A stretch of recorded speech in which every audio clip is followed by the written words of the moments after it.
Merci aux journalistes présents, désolé. Ouais, voilà, c'est la gauche, donc ça foisonne toujours d'idées et d'enthousiasme. Donc c'est une présentation de la liste France Insoumise, écologiste et transformons la ville. J'aimerais, avant qu'on aille dans le dur et notamment du programme, j'aimerais rappeler un chiffre qui est essentiel et qui est porteur d'espoir. C'est qu'en 2020, vous avez plus de 80% des électeurs inscrits qui n'ont pas voté pour Natacha Bouchart. Donc l'idée, c'est de tout de suite casser ce mythe qu'elle serait indétrônable et que ce serait impossible de la battre. Loin de là, puisque 80% des inscrits, et je dis bien des inscrits, donc vous avez tout un tas de personnes qui ne sont pas inscrites, vous avez 80% qui n'ont pas voté pour Natacha Bouchart. Donc c'est porteur d'espoir, et l'espoir, c'est avec nos propositions qu'on pense pouvoir les amener aux Calaisiens. Bien évidemment, dans une liste comme la nôtre, l'idée c'est de mettre le programme d'abord en premier, parce que c'est comme ça qu'on peut changer la vie des Calaisiens et des Calaisiennes très concrètement. Donc pour ça, on a déjà fixé 5 caps, 5 mesures phares, qui recouvrent tout un tas de thématiques des prérogatives municipales. Et donc on voudrait vous les présenter avant même de parler du reste. D'abord on parle du programme et de ces mesures phares qui sont suffisamment radicales et concrètes pour tout de suite montrer qui nous sommes et vers là où on veut aller. Un des points phares du programme, c'est de parler de santé publique, et en particulier de qualité de l'eau.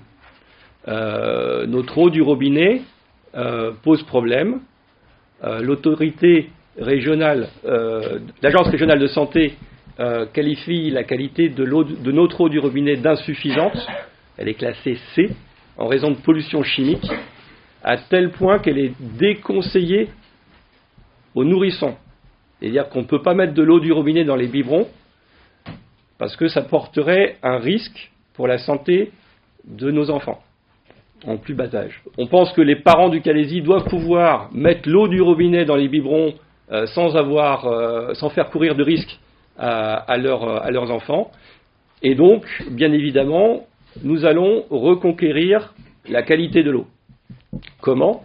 Comme je le disais tout à l'heure, en agissant à la racine du problème, en identifiant les sources de ces pollutions et en travaillant avec les acteurs concernés, en travaillant avec les chambres consulaires, par exemple, la CCI, la Chambre d'agriculture, pour permettre d'accompagner les changements qui vont être nécessaires dans les pratiques pour garantir un avenir plus sain à la population.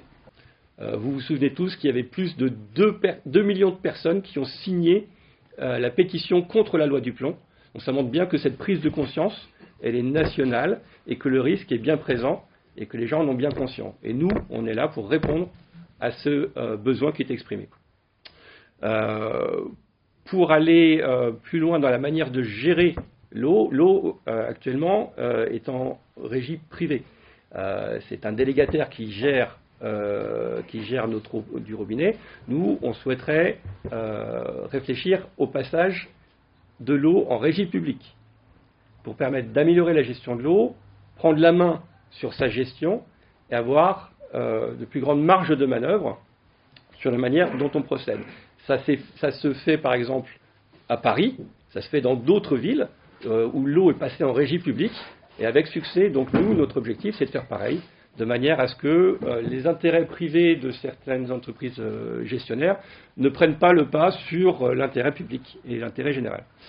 On souhaite qu'une tarification progressive de l'eau puisse être mise en œuvre, avec les premiers mètres d'eau gratuits nécessaires à la vie, donc voilà, qui soient offerts gratuitement aux usagers.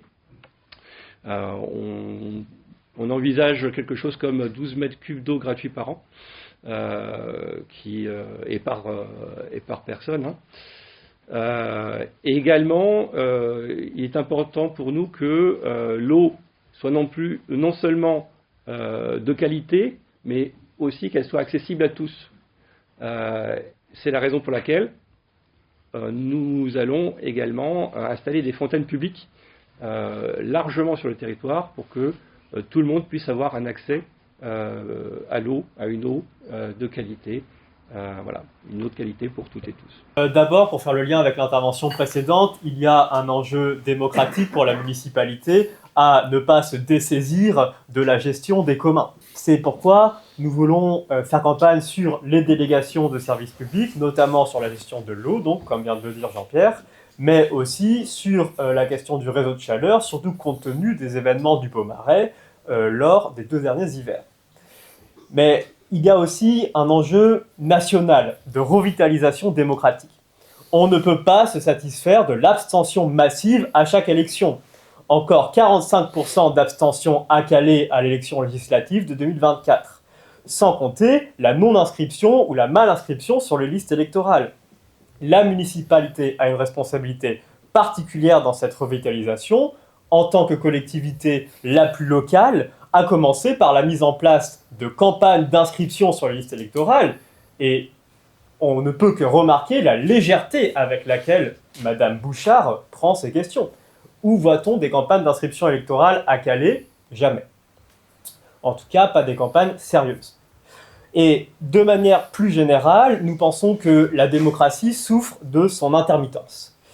L'enjeu pour une municipalité du XXIe siècle, c'est de rendre la démocratie permanente. Et pour cela, nous proposons un droit d'intervention citoyenne qui se décline en 3 dimensions. Premièrement, un référendum d'initiative citoyenne par une pétition d'au moins 10% des habitants.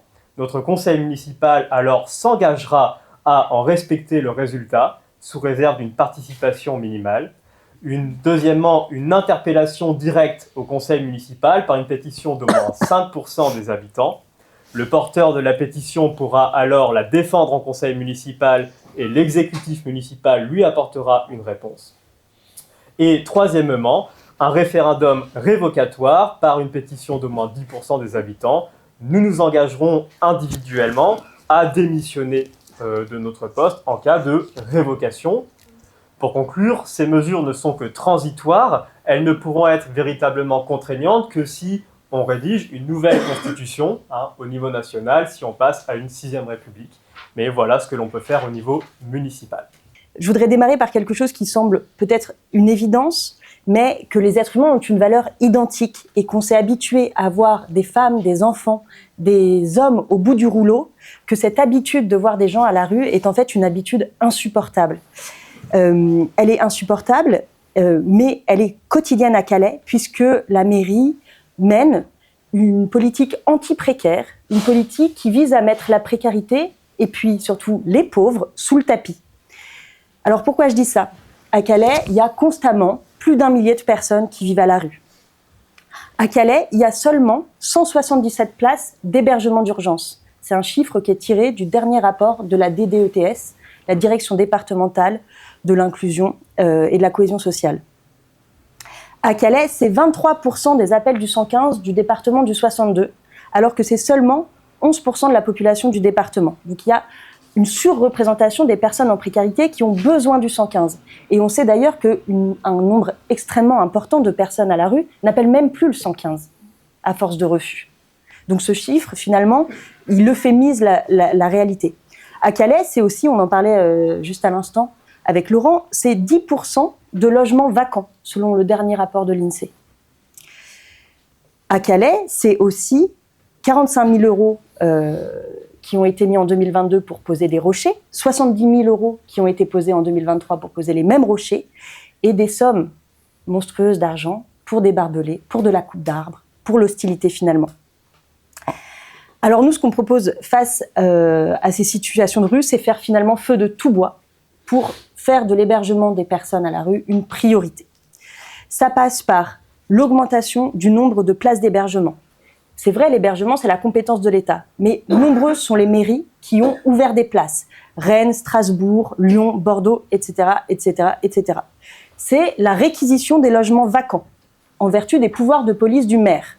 Le maire a la possibilité de réquisitionner des logements vacants. C'est enfin, comme de nombreuses mairies sur le littoral le font, mais que la maire de Calais ne fait pas, l'ouverture de gymnases, l'ouverture de salles communales, quand il y a des retours de naufrage, quand il y a des périodes de grand froid, mais même en fait, quand il y a des personnes à la rue, parce que ce fait même est insupportable. C'est évidemment la fin du harcèlement, et Jean-Paul nous interpellait à ce sujet tout à l'heure. La fin du harcèlement des personnes à la rue, c'est le retrait des rochers, le retrait des grillages, l'arrêt total des coupes d'arbres qui ont pour objectif d'empêcher les personnes de trouver refuge et de se protéger de la pluie, parce que c'est de ça dont il est question dans cette ville. C'est enfin la fin de l'entrave et de la criminalisation de la solidarité. Rappelons que cette mairie, en lien avec la préfecture, a fait fermer une laverie associative, a fait fermer un accueil de jour qui, un hiver où il neigeait, avait pris la responsabilité d'héberger les personnes les plus précaires. Et quand je parle des plus précaires, on parle là de mineurs à la rue et de familles qui n'avaient pas accès aux droits communs. La maire de Calais, en lien avec la préfecture, a fermé administrativement ce lieu. Et la maire de Calais confisque les cuves d'eau mis en place par les associations. Donc cette politique d'hostilité, elle prendra fin. Je ne vais pas m'étendre sur un sujet dont on a beaucoup parlé dans la presse ces derniers temps, qui est la question de l'accès au logement et les défaillances totales dans la gestion du parc d'hébergement social, tel qu'en a témoigné le dernier rapport de l'ANCOLS, qui témoigne, outre des faits scandaleux, d'usage d'une véhicule rutilante aux dépens des personnes en précarité.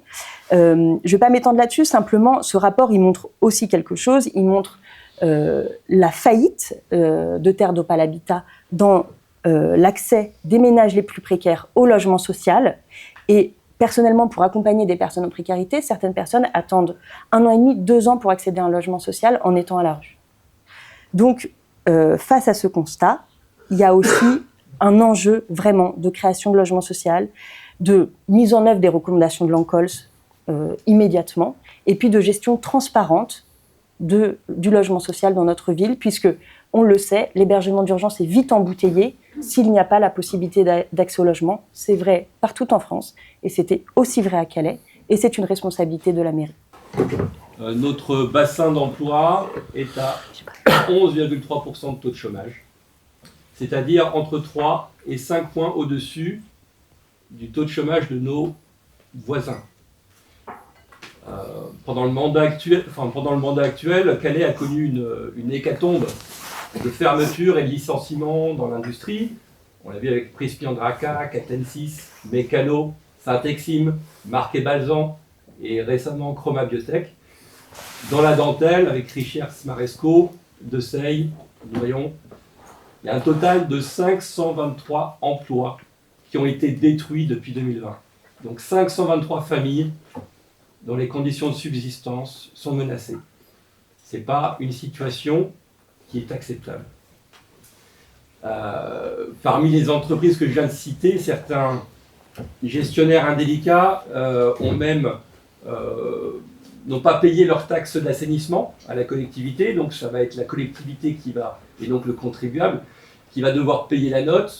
Et dans le cas même de Saint-Exime, on a eu un patron voyou qui a abandonné des déchets polluants et dangereux dans des conditions exposant la population et l'environnement à des risques industriels très sérieux, obligeant l'État à intervenir sur le site en urgence. Donc là, clairement, on a l'impression que la situation est laissée négligée. En tout cas, il n'y a pas une attention suffisante qui est portée à la santé de notre tissu industriel et de notre tissu économique. Et évidemment, la santé de ce tissu, c'est la garantie de l'emploi. Côté formation professionnelle aussi, on a par exemple les 28 emplois du site calaisien de l'AFPA qui sont menacés par la division par 2 des financements de la région où siège Natacha Bouchard. On pourrait se dire qu'elle pourrait peut-être agir pour que un site aussi reconnu pour son ingénierie de formation et la qualité de sa formation et de ses plateaux techniques puisse être préservé. Évidemment, la formation professionnelle, c'est l'avenir de nos emplois.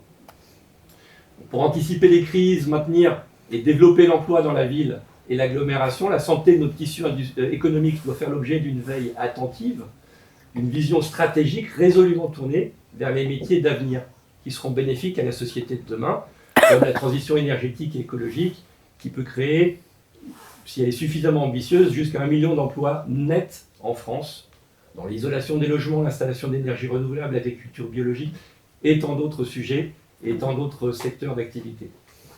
On peut parler aussi du transport ferré. La liaison ferrée vers les bassins d'emploi voisins, en particulier dans le Dunkerquois, est absolument catastrophique. On a une liaison Calais-Dunkerque qui est une des pires de France pour des centres urbains de cette taille. On ne peut pas se satisfaire de ça.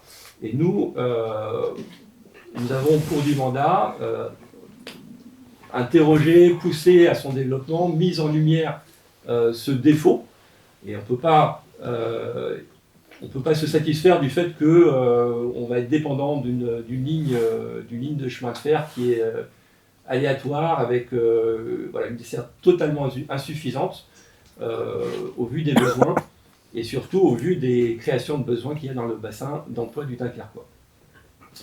Donc de nombreux leviers d'action existent pour agir sur ce sujet de l'emploi et orienter Calais vers les métiers de demain.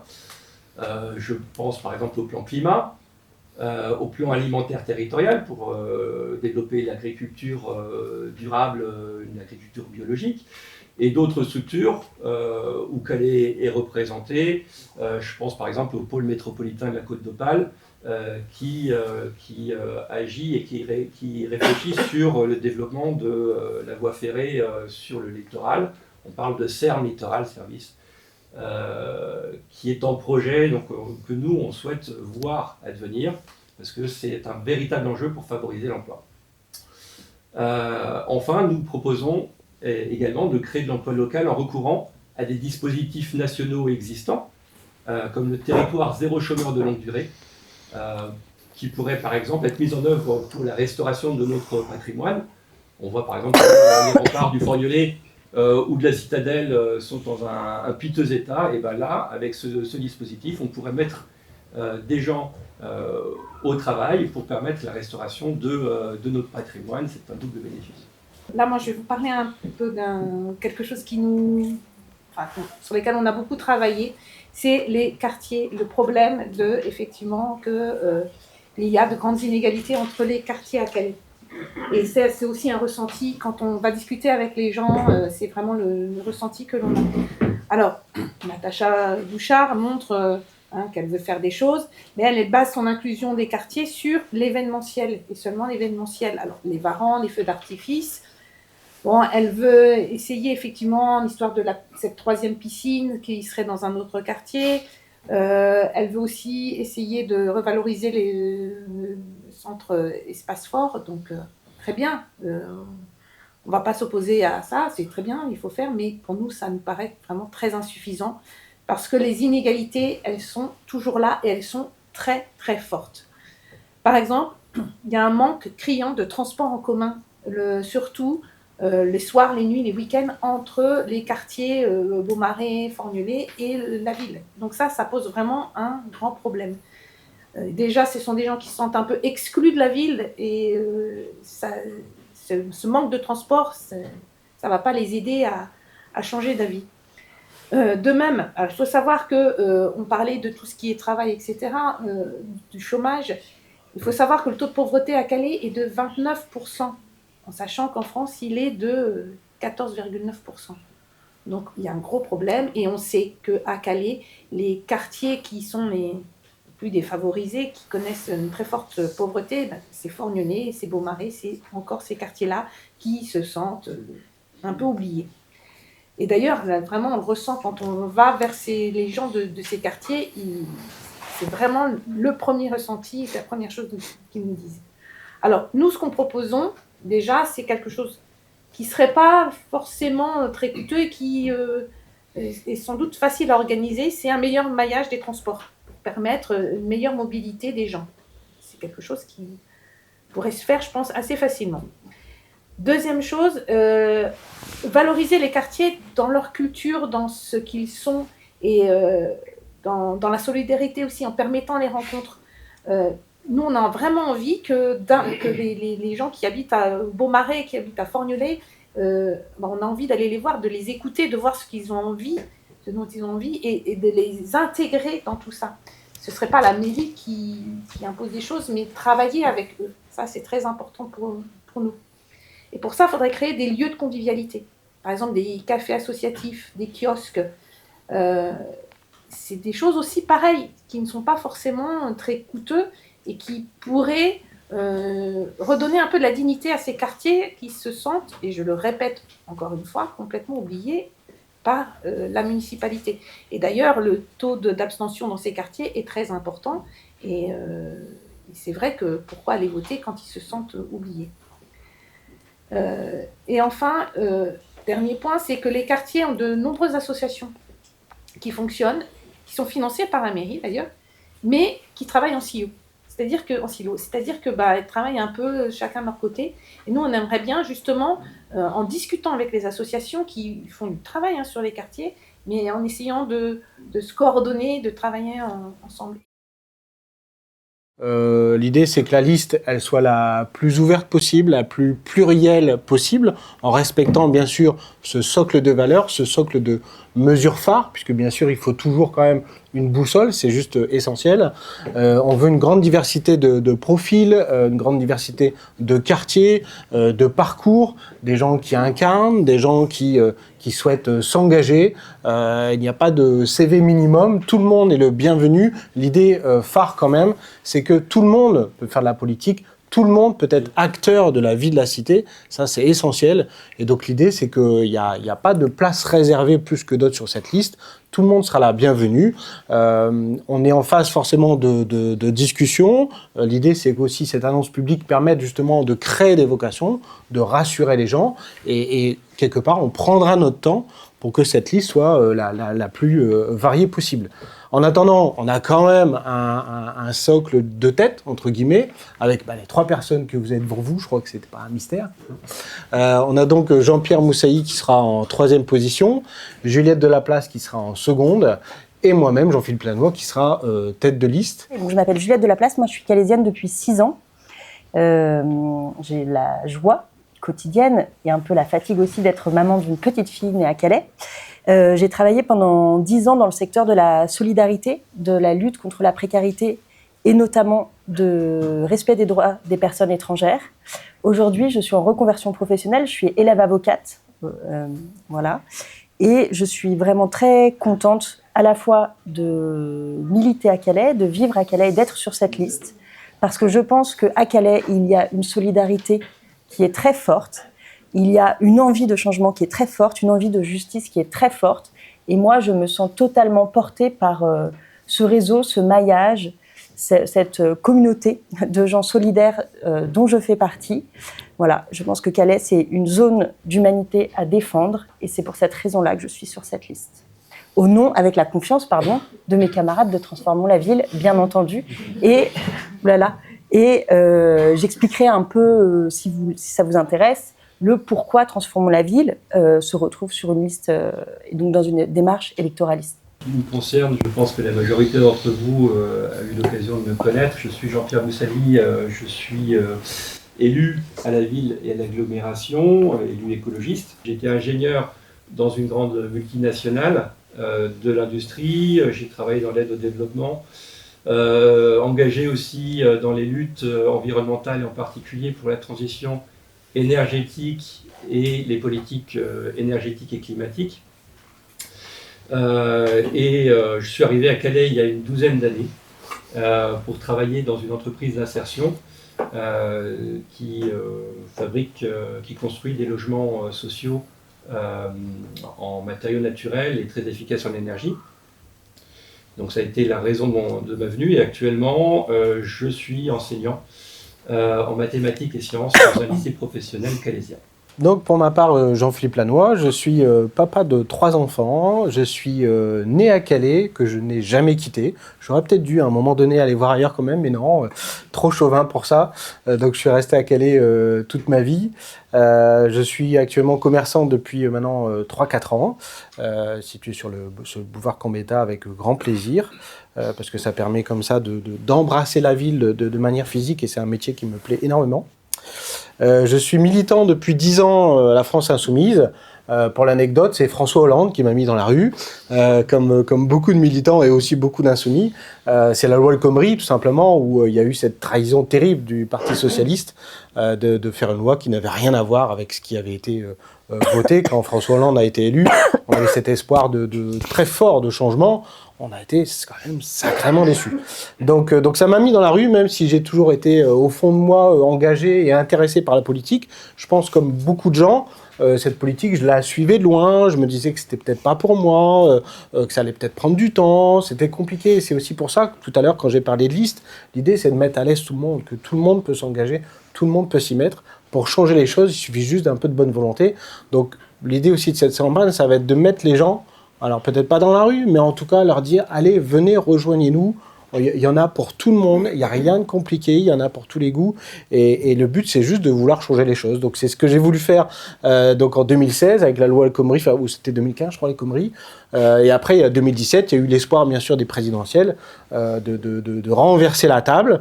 Donc cet espoir, il est maintenant reporté, parce que l'espoir est toujours là, et plus que jamais, je pense. On peut y arriver, de renverser la table d'un point de vue national. Maintenant, l'idée, ça va être de renverser la table d'abord localement, et de servir de ce point d'appui pour qu'une autre politique nationale advienne pour d'abord les Calaisiennes et les Calaisiens, et ensuite les Françaises et les Français.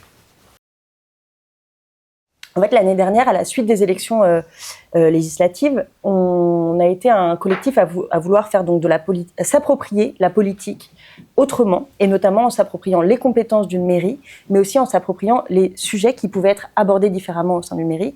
On a eu donc 4 journées de travail. 4 journées de travail ouvertes à tous. En tout, sur les différentes journées, il y a à peu près 80 personnes qui ont contribué à cette réflexion. Et donc, dans ces journées, on a priorisé les sujets qui nous semblaient les plus importants. On a brainstormé très largement, à tout va, les idées que l'on pouvait proposer sur ces thématiques. Et puis ensuite, on a fait un choix alors vous avez un peu un témoin de notre méthodologie, un choix avec des gommettes pour prioriser, il y en a là et il y en a là-bas, un choix avec des gommettes pour prioriser quelques mesures sur chacun des 8 thèmes. Les 8 thèmes, je vais les citer brièvement, c'est la culture, la santé, l'emploi, l'environnement, l'habitat, l'éducation, l'égalité territoriale, et en fait à la fin on a fini par fusionner éducation et formation qu'on avait d'abord disjoint. Et donc, ça nous a permis d'arriver avec des propositions élaborées collectivement, fédératrices, qui suscitaient l'adhésion de l'ensemble des participants et participantes, radicalement, parce qu'elles vont à la racine des problèmes de gauche, émancipatrices, en faveur de la justice sociale et écologique, qui ont mobilisé les outils de l'éducation populaire. Et je le dis, je me permets de le dire, parce que Natacha Bouchard a aussi tenté de faire une élaboration de programme mobilisant les outils de l'éducation populaire, mais de manière assez cocasse, puisqu'il faut s'inscrire sur des listes, montrer patte blanche, montrer qu'on n'est pas trop de gauche, etc. Bon, nous, on a quand même ouvert nos portes un peu plus largement. On a essayé d'avoir un processus transparent. Le fait est que la proposition initiale, elle était claire. Notre proposition, elle était clairement ancrée à gauche, voilà, à la base. Mais les portes étaient ouvertes ensuite. À chaque fois, sur chacun des thèmes, on a écouté des experts locaux de ces thématiques. Donc des gens qui travaillaient sur chacun des sujets, qui nous ont fait un peu, initialement, une présentation de leur analyse de la situation. Voilà. Et en fait, on s'est rendu compte qu'au sein du collectif, il y avait pas mal d'experts locaux, finalement, sur l'ensemble des sujets. Et puis donc ça, c'est du côté de Transformons la ville. Et là, on est en train de faire actuellement le travail de mise en commun avec les propositions des écologistes, pour moi, et de la France Insoumise. Et en fait, on est assez enthousiaste et enthousiasmé par le fait qu'en fait, les propositions qu'on voulait porter sont finalement portées et rejoignent les vôtres. Les 5 qui sont présentées là, donc on a fait une petite tambouille interne, chacun venait avec sa proposition prioritaire. En fait, elles étaient toutes le résultat du travail de Transformons la ville. Donc mais c'est pas nous qui les avons amenées. Ce que j'essaie d'expliquer là, c'est qu'en fait, nos conclusions rejoignaient les propositions des camarades. On a une bonne base programmatique, mais forcément, l'idée, c'est d'aller plus loin, à la fois, bien sûr, avec les habitants, mais aussi avec les futurs candidats, puisqu'on aura 51 personnes sur la liste. On compte aussi sur que ces personnes nous amènent aussi de la matière à réfléchir et de la matière à mettre sur un programme. Notre méthode, c'est d'aller à la rencontre des Calaisiens et à la rencontre directe Et donc, c'est-à-dire le plus simple, c'est d'aller chez eux, tout simplement. Donc, on va toquer aux portes comme on l'a fait par le passé, comme on l'a fait en 2020 avec Respirer Calais, puisque on peut avoir cet héritage de Respirer Calais, même si tout n'a pas été parfait. Il n'empêche que il y a eu une énergie, un espoir conséquent lors de cette campagne. Et lors de cette campagne, on a quasiment toqué à toutes les portes de Calais. Donc l'idée, c'est de reproduire l'expérience, c'est d'aller voir les gens, d'échanger avec eux, déjà de recueillir, eux, la matière, comment ils vivent leur quartier, comment ils vivent leur ville, et aussi, bien sûr, de convaincre, puisque c'est une liste, il faut voter pour nous. Donc, très concrètement, il faut aussi convaincre ces personnes. On souhaite aussi aller organiser des kermesses dans les quartiers. Donc, l'idée, c'est de faire des événements très festifs, très conviviaux, avec des jeux pour enfants, avec des barbecues, avec des tonnelles. Et là où malheureusement trop de quartiers maintenant sont oubliés par la municipalité, nous on veut aller créer les événements pour que les gens viennent à nous, et lors de ces événements conviviaux, c'est l'occasion tout simplement de discuter politique. C'est ce que faisaient un peu les communistes il y a une certaine époque, mais qu'ils ont complètement abandonné depuis maintenant pas mal de décennies. Et enfin, il y aura au moins une grosse réunion publique ou meeting aux alentours de février. Là, pareil, c'est pour aussi se donner de l'énergie, pour parler du programme, peut-être pour présenter la liste définitive aussi, puisqu'en février, je pense que la liste sera faite, et pour aller de l'avant et dérouler de manière crescendo jusque l'échéance de mi-mars. De 10% de logements vacants à Calais, c'est ça? C'est un chiffre de l'INSEE. Ce principe-là, sachant que ce n'est pas des résidences secondaires. Non, ce n'est pas des résidences secondaires, c'est des logements vacants. Là, on est sur du logement privé. Et c'est un chiffre de l'INSEE qui date, Jean-Philippe, tu le disais 2020. Tout à l'heure, 2020. Pardon, non. 2020. Et en fait, les préfets ont évidemment la possibilité de réquisitionner les logements vacants, mais c'est aussi une possibilité du maire, c'est inscrit dans la loi. En vertu de ses pouvoirs de police, il a tout à fait la possibilité de réquisitionner les logements vacants. Le Conseil d'État a juste mis je ne sais pas si c'est intéressant ça, mais le Conseil d'État en 1997 a pris une décision qui a quand même limité cette compétence aux situations d'urgence. Voilà. Mais des familles à la rue, par exemple, suffisent à caractériser une situation d'urgence, des épisodes de grand froid, suffisent à caractériser des circonstances d'urgence, excusez-moi. Donc il y a de nombreuses situations dans lesquelles il serait possible de le faire pour un maire. Pour juste que ce soit plus clair sur le vocabulaire, vous ne faites donc pas la distinction entre des migrants, des personnes en situation irrégulière et des familles calaisiennes ou françaises tout simplement qui seraient dans la rue, dans la ville de Calais. Je vous remercie pour cette question parce que c'est un point extrêmement important pour nous. Vous avez avancé sur d'un millier de personnes. Absolument. Le droit à l'hébergement, c'est un droit qui vaut pour tous et toutes. C'est un droit fondamental. Et donc, il n'y a pas elle dépend de la situation de vulnérabilité des personnes et non de leur situation administrative. Et vous faites bien de poser la question parce qu'il faut que ce soit très très clair. À notre sens, mais c'est vrai que dans la ville de Calais, parfois on se pose la question. Chaque individu, chaque personne a la même valeur. Et donc, si pour nous, il est insupportable que notre enfant, que notre sœur, que notre père dorment à la rue, il devrait pour nous être insupportable que des personnes migrantes, quelle que soit leur situation administrative, dorment également à la rue. Et je le martèle parce qu'on est tous absolument d'accord avec ça.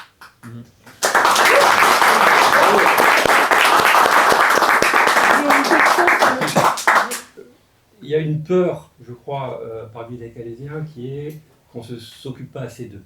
Et qu'on s'occupe des migrants, on dit que c'est des personnes exilées, avant de s'occuper d'eux. Et je pense que c'est une erreur, parce que je pense que améliorer la vie des plus vulnérables, c'est améliorer la vie de tous. On voit les impacts que des situations sociales, des situations humanitaires très dégradées à Calais peuvent avoir sur la ville. Et donc je pense que c'est un faux problème de vouloir distinguer les autres comme le font certains acteurs de la vie politique très éloignés de nos idées. J'ai une question sur le chiffrage de vos mesures.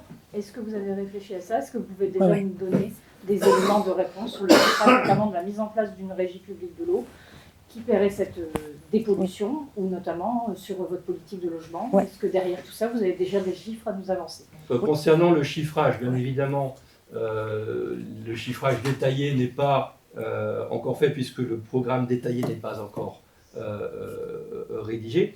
En revanche, ce qu'on peut voir, c'est qu'il y a des cas qui ont été, où cette régie publique a été mise en œuvre. Je donne par exemple l'exemple de Paris, mais il y a d'autres villes en France où ça a été fait avec succès.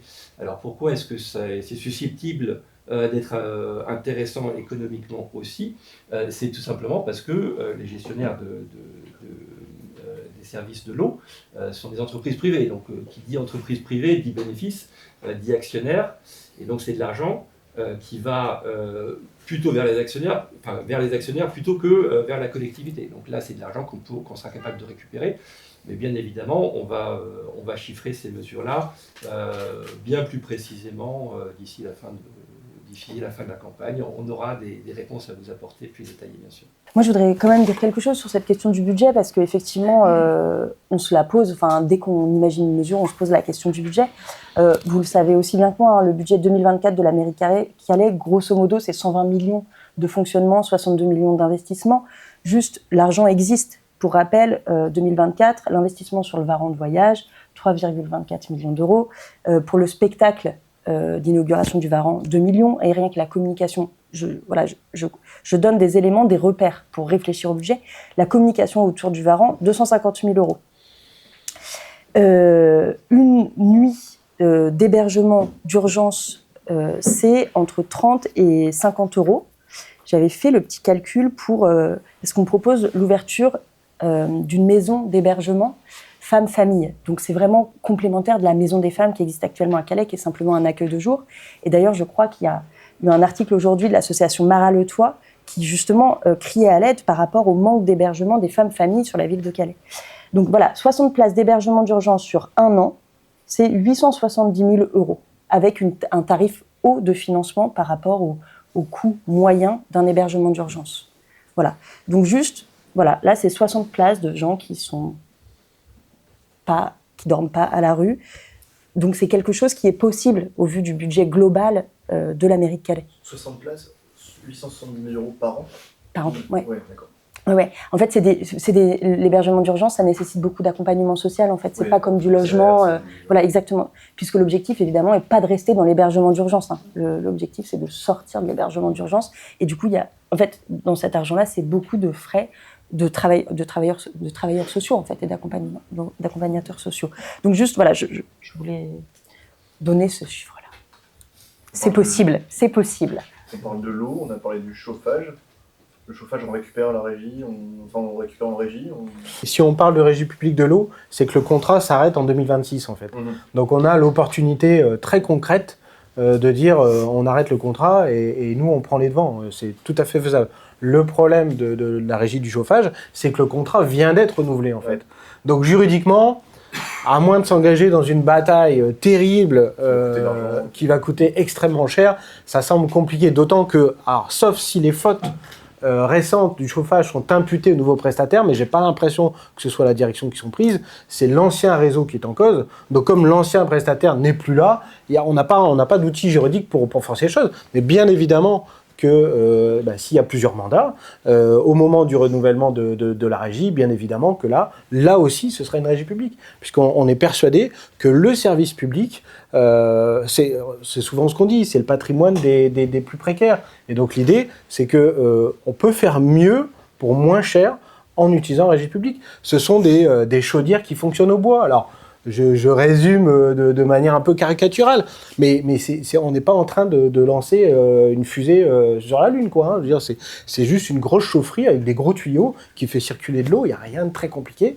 Et de récupérer ça permet énormément de marge de manœuvre, comme l'a dit tout à l'heure Jean-Pierre, notamment par exemple sur une tarification sociale. À partir du moment où vous faites intervenir le privé, tout ça c'est plus possible. En plus d'être complètement opaque, vous n'avez plus la possibilité de faire énormément de choses qui sont bénéfiques pour la population, quoi.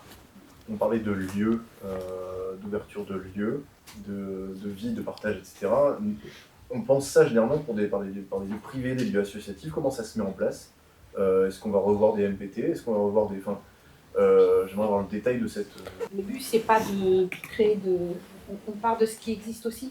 Il y a des choses qui existent, mais qui ont été abandonnées, malheureusement. Donc, Donc il y a des associations, c'est ce que je disais, il y a des associations, il y a des centres sociaux qui sont là. Donc il n'est pas question de venir et de tout enlever, tout bazarder. Le but c'est de travailler avec eux et de voir comment on peut faire renaître, soit au sein de ces associations, mais je pense qu'il y a des lieux qui existent déjà mais qui ne sont pas entretenus ou qui sont laissés à l'abandon. Donc déjà voir avec eux, et c'est pour ça que travailler avec les gens des quartiers, parce que les habitants des quartiers, ils savent où il y a des lieux, ils savent à quels endroits ils aimeraient bien se retrouver. Enfin, moi, j'ai pas envie d'arriver dans ces quartiers, je vais faire ci, enfin on va faire ci, on va faire ça. On va travailler avec eux. Le but, c'est que ça vienne aussi des habitants des quartiers. Ça serait intéressant. Et avec les associations, avec les centres culturels qui sont là, bien évidemment. Il y a un travail toujours... Enfin, c'est comme ça que nous, on fonctionne dans le collectif. Donc, ce qu'on fait dans le collectif, ça fonctionne plutôt pas mal. Pourquoi pas le faire aussi au niveau des quartiers, que les gens se rencontrent, discutent, regardent ce qu'ils sont capables de faire.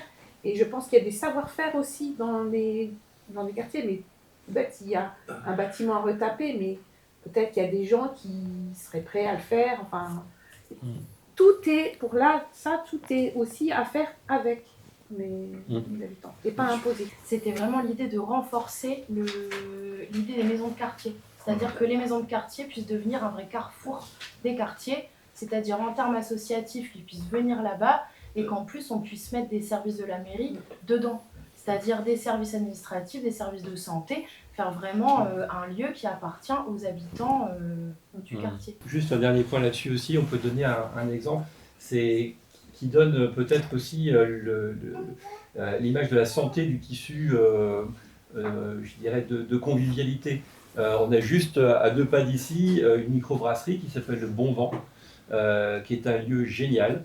Un café qui vend la bière qu'ils ont brassée eux-mêmes, il y a des concerts, il y avait vraiment un lieu, un espace qui permet à beaucoup de gens de se réunir, de se rencontrer, d'échanger, d'élaborer des propositions, en tout cas voilà. Et ce lieu est en train de fermer. Il va fermer au 3 janvier prochain.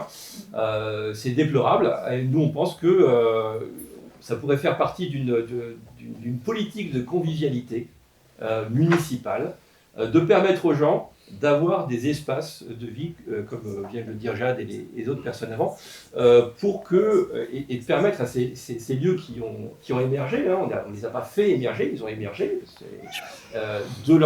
d'assurer leur survie parce que ces lieux remplissent une vraie mission d'intérêt public. Et voilà, nous on est vraiment très attachés à ces missions, à ces services qui ne se comptent pas forcément en euros, mais en bien-être de la population. Il y a un axe qui est majoritairement négligé par la municipalité, et même on va souvent en rebours, c'est l'acquisition de locaux déjà. C'est que là on voit bien par exemple avec la MPT qu'on va venir brader, vendre des locaux qui sont souvent très intéressants. Ces dernières années, ça a été sans cesse la solde, la grande vente, la grande braderie des locaux que la mairie, dont la mairie était propriétaire. Et à partir du moment où vous avez des locaux, eh ben vous avez justement le choix de pouvoir développer ce genre de projet. Et ce qui manque souvent, c'est ça, c'est des locaux propres, à un loyer abordable. L'idée, c'est pas entre guillemets, de faire des cadeaux aux copains. L'idée, c'est juste d'avoir des locaux propres qui sont au prix du marché dans les différents quartiers et qui permet de venir d'aider comme ça des associations via une sorte de contrat républicain qui est de dire on vous met à disposition un local et en échange, vous allez œuvrer d'un point de vue solidaire pour le quartier, pour ses habitants, quoi. Et ça, ces dernières années, encore là récemment, alors c'est un local commercial, mais c'est un peu la même chose, c'est que vous avez la cafétéria qui a été vendue, vous avez le grand local à côté de la mairie aussi, qui était un entrepôt pour les camions, je crois, qui a été vendu à Azur, vous avez la maison pour tous, voilà, c'est sans arrêt, on vend un tour de bras et on perd cette possibilité d'agir d'un point de vue politique. Et on a eu même l'impression, pour la maison pour tous, que c'était presque un projet municipal de casser, de détruire ce lieu qui était emblématique pour se débarrasser de l'histoire, pour les Calaisiens. Voilà, et qui justement était un espace où cette convivialité pouvait se développer. Est-ce qu'il faut s'attendre à ce moment où vous prenez une position sur le Varan, le Dragon? Ça fera forcément l'objet d'un débat, parce qu'encore l'idée, c'est pas d'imposer un programme tout fait, c'est pas de donner l'impression que tout est déjà décidé, tout est déjà réfléchi. On n'a pas cette pression-là. Après, en conseil municipal, on a voté contre, notamment l'établissement du Varan, parce que ça a été une somme faramineuse dans sa conception, dans ses études, dans sa fabrication, et surtout le spectacle. Je veux dire, clairement, il y a un consensus quand même pour dire que 2 100 000 € juste pour un spectacle de 3 jours, c'est titanesque, quoi. C'est 2-3 ans de subvention du Chanel. Donc c'est juste pour 3 jours. Alors certes, il y a eu des paillettes, mais là, c'est un peu l'intoxication de paillettes. Hein, et puis juste 3 jours, et le lendemain, c'est la gueule de bois. Donc clairement, ce projet, il va beaucoup trop loin, surtout le Varan. On pouvait discuter encore du Dragon, mais le Varan, ça va beaucoup trop loin, ça n'apporte rien, pas grand-chose, voire rien du tout dans ce qui existe déjà. Les priorités sont ailleurs, les priorités sont, on l'a dit, dans les quartiers, sont dans les écoles, sont dans les rénovations de bâtiments, sont dans le social, que ce soit de l'investissement ou du fonctionnement. Le compte n'y est pas, donc forcément, c'est pas une grande surprise pour dire qu'on n'est pas copains au Varan. Mais en tout cas, de dire précisément qu'est-ce qu'on ferait demain, parce que c'est ça aussi, il faut être sérieux, il faut dire, on hérite d'un équipement, on hérite d'un patrimoine en quelque sorte. Qu'est-ce qu'on fait avec ce patrimoine ? Ces machines qui sont là, elles sont à Calais, elles promènent touristes, on va dire, quelque chose comme ça. On était contre aussi le Varan parce qu'on pensait que ça n'allait pas apporter de bénéfices marginal supplémentaires par rapport au Dragon. Le Dragon a eu un impact touristique et donc a eu un impact sur le secteur du tourisme, c'est vrai. On pourrait imaginer, pourquoi pas, faire voyager ces machines pour rendre visite à Dunkerque, rendre visite à Boulogne, à Saint-Omer. Voilà, avoir une vraie politique peut-être de rayonnement sur le territoire et pas garder nos petites machines, faire notre petit tour du propriétaire. Voilà, ça c'est quelque chose qui pourrait élargir un peu les horizons et puis voilà, participer peut-être aussi de quelque chose qui relierait un petit peu les territoires qui nous sont voisins. Eh ben, merci pour votre présence, merci d'être venu. Il n'y a plus qu'à. Merci.